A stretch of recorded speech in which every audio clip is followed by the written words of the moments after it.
नमस्कार दोस्तों। आज आज हम बात करेंगे कि अपने प्रोडक्ट को कैसे सेल करें। एक्चुअली होता क्या है, आप कितना भी बड़ा बिजनेस कर लेना, आप अपना प्रोडक्ट नहीं सेल कर पाएंगे तो कोई मतलब नहीं बिजनेस का, कितनी भी अच्छी आप क्वालिटी आपके प्रोडक्ट में हो।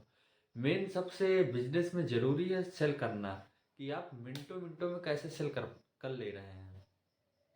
होता क्या है कि इशारों इशारों में सेल हो जाती है। थोड़ा सा नॉलेज एक्सपीरियंस ज़रूरी है। देखिए क्या होता है कि जैसे आपकी दुकान में कोई कस्टमर आ रहा है ना, सबसे पहले ज़रूरी ये है कि खुद के प्रोडक्ट को अच्छे से समझना बहुत ज़रूरी है। क्योंकि कस्टमर बोल दिया, खुद आप अच्छे से अपने प्रोडक्ट को एक्सप्लेन नहीं कर पाए तो कोई मतलब नहीं निकलेगा। वो लेगा ही नहीं जब आप अच्छे से एक्सप्लेन ही नहीं कर पाएँगे। तो अपने प्रोडक्ट को बहुत अच्छे से समझना सबसे पहले ज़रूरी है सेल में। जब आप अपने अच्छे से प्रोडक्ट को एकदम अच्छे से समझ लेते हैं, तभी आप अच्छा सेल कर पाएँगे। आप बहुत जल्दी सेल कर पाएँगे। जैसे होता क्या है कि आपकी गारमेंट्स की दुकान है, कपड़े की दुकान है। तो उसमें जैसे कोई 3 लेडीज़ें लेके ले 3 लेडीज़ें आईं लेने। अ अब वो बोल रही हैं कि हमको साड़ी दिखाइए भाई साहब। तो आपने 3 साड़ी दिखाया, 3 साड़ी के बाद इनको पसंद नहीं आया तो फिर आप 3 ही साड़ी निकालिए। 3 ही साड़ी निकालिए, क्योंकि 3 कोई भी देखिए, ये पुराना रूल चला आ रहा है।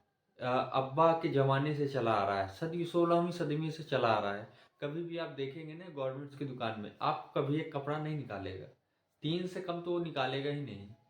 कितनी भी बार आप मंगाएंगे ना, वो 3 ही कपड़े आपको बार बार निकाल के देगा।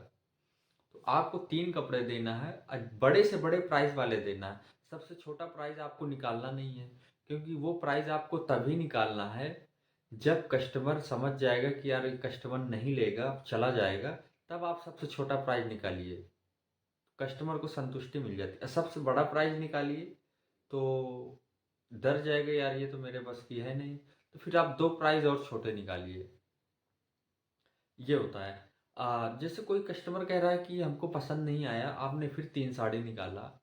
फिर वो देख रही हैं तो समझ में नहीं आ रहा है इनके, तो बोलिए और दूसरा कलर निकालिए। फिर आपने 3 कलर निकाला। आपको लगता है यार ये इनके समझ में नहीं आ रहा है, तो सीधे जो इसमें जो 3 व्यक्ति, जो 3 लेडीज़ें आई थी ना, जो इसमें से सबसे आपको सीनियर दिखाई दे, सबसे बड़ी आपको दिखाई दे, तो आप इनसे सीधे बोलिए, बहन जी अब आप बताइए कौन सी 3 में से बेटर रहेगी। तो उसको ये हो जाएगा, यार डिसीजन अब मुझे लेना है। तो वो तुरंत कोई ना कोई एक साड़ी चॉइस कर लेगी। जो 2 लोग रहेंगी ना, उनकी बात को काटेगी भी नहीं, तुरंत सेल हो जाएगी।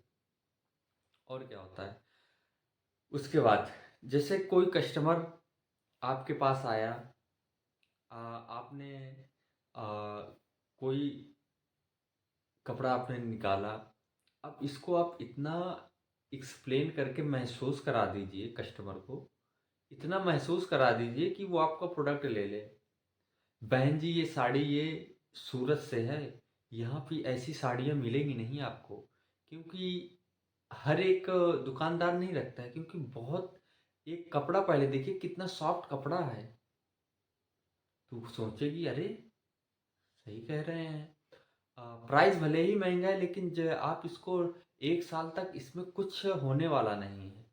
कुछ एक धागा तक नहीं निकलेगा इसका। ऐसा करके आप महसूस कराइए। अब डायरेक्ट आप कस्टमर को दे देंगे, वो देखेंगे तो फिर कहाँ से होगा। आपको कुछ तो उसके अपने प्रोडक्ट के बारे में बताना पड़ेगा ना, फीलिंग करवाएंगे ना। अब कोई 2 पेन कोई दुकानदार निकाला, अब कस्टमर आया, एक दोनों पेन रख दिया, एक का 20 रुपये है, एक का 10 रुपये है। तो 20 वाला वो नहीं लेगा, वो 10 वाला ले लेगा। क्योंकि जब तक आप कहेंगे नहीं भाई साहब ये 20 वाला जो पेन है ना, बहुत स्मूथ चलता है, एकदम हल्का चलता है, राइटिंग इतनी बढ़िया बनती है ना कि क्या बताएं, कस्टमर तुरंत 20 वाला ले लेगा। तो आपको कस्टमर को एक्सपीरियंस कराना है, क्योंकि जब तक कस्टमर एक्सपीरियंस नहीं लेगा तब तक वो आपका प्रोडक्ट नहीं लेगा। एक भाई साहब बोल रहे थे, भाई साहब आप इतने लोगों को बिजनेस सिखा सिखाते हैं, मेरा सब्जी का बिजनेस है, क्योंकि मैं इसके यहाँ सब्जी लेने जाता था और वो मेरी वीडियो भी देखता था। तो बताइए मैं अपना बिजनेस कैसे ग्रो करूँ। मैंने बोला कोई दिक्कत नहीं, मैंने सब्जी डेली इसके यहाँ से लिया। अब एक दिन मैं उसका मोबाइल लिया, मैं सीधे ऐसे मोबाइल किया, मैं कहा हेलो भाई साहब, इनके यहाँ से सब्ज़ी बहुत अच्छी आती है, एकदम शुद्ध ऑर्गेनिक सब्ज़ी रहती है जो बहुत अच्छा स्वाद रहता है। ये डेली नई-नई सब्जियाँ लाते हैं, एकदम फ्रेश सब्जियाँ। अब वो व्यक्ति मेरा वीडियो अपने व्हाट्सएप स्टेटस में लगा दिया। अब जो भी इसके पास रेगुलर वाले जो कस्टमर रहते थे, उनका व्हाट्सएप नंबर कस्टमर से ले लिया। अब कस्टमर से लेने के बाद सेव कर लिया, कस्टमर भी सेव कर लिया कि जैसे कोई नई सब्जियां आती हैं कम प्राइस में, प्राइस जो भी रहेगा आपको व्हाट्सएप में आता रहेगा। तो कस्टमर सेव कर लिए। अब जब वो व्यक्ति मेरा स्टेटस लगा दिया, कस्टमर देखे तो कहे यार इसकी तो सब्जी बहुत बिकती है, अच्छा स्वाद भी आता है, कस्टमर को खुद फीलिंग होने लगती है। अब फिर कोई कस्टमर आया, उसका भी वीडियो बनवा दिया। अब बनाने के बाद स्टेटस में लगा दिया, भाई साहब उसकी सब्जी तो ऑनलाइन बुकिंग स्टार्ट हो गई कि 2 किलो भैया बैगन तो भिजवा दीजिएगा, 5 किलो करेला भिजवा दीजिएगा, 1 किलो मटर भिजवा दीजिएगा। ऐसे करके उसकी सब्जी पहले फ़ोन से ही ऑर्डर आ जाता था। थोड़ा सा बिजनेस में माइंड की ज़रूरत है।